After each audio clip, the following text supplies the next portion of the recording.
Okay. Mahalata nyo guys yung ano niya, yung snippet niya, raindrops.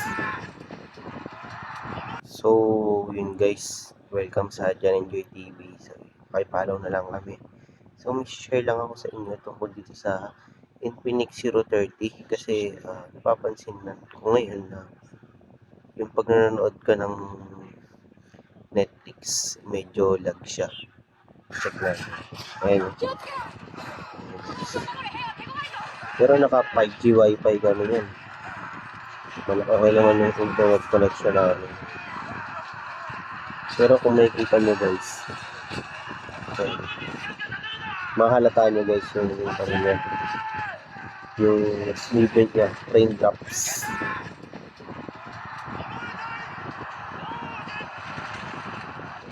Halatang halata guys.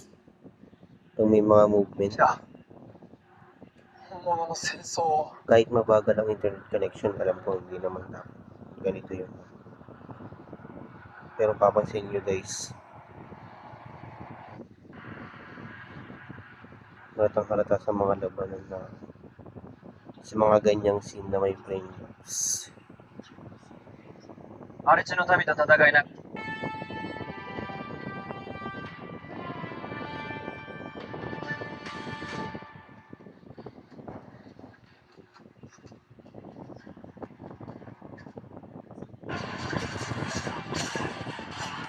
Parang nakakahilo lang ganun.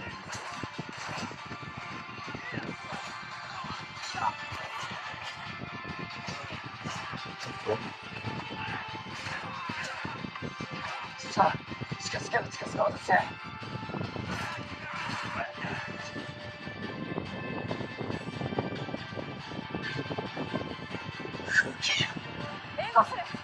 一瞬だ。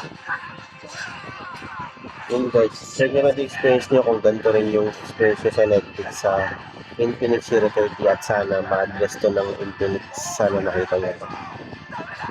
Kasi kung tutuusin pa, Wi-Fi, yung settings sa application. Yan, check network, okay naman yun. Check network, okay naman. Tapos, playback, ayan, naka-Wi-Fi. L1 naman to, so dapat walang problema sa pag-playback ng Netflix. So yun lang guys. So kung experience nyo rin to, comment na kayo sa baba sa mga naka-030. Okay, follow na rin kami sa TikTok namin, Jan Enjoy TV. Salamat.